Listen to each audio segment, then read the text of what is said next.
Dills Lettich Creole House, built in 1902 in the Colonial Revival style. In 1902, James W. Dills, prominent wholesale dry goods merchant at H.P. and J.W. Dills Company on 6th Street, engaged the architect William Howe Patton, who had recently settled in town, to design this grand mansion for his family.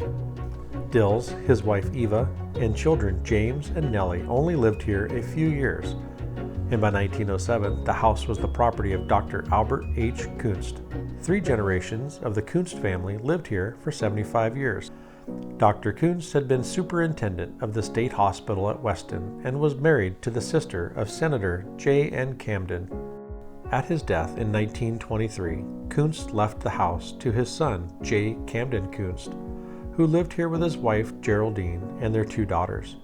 Geraldine Kunst lived here for many years.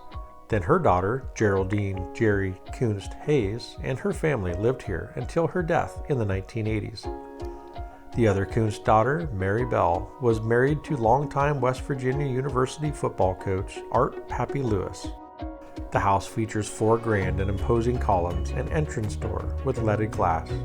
The 3-story structure contains over 5,000 square feet with 11 rooms, 2 staircases, 8 fireplaces, and a 3rd-floor billiard room, as well as bedrooms.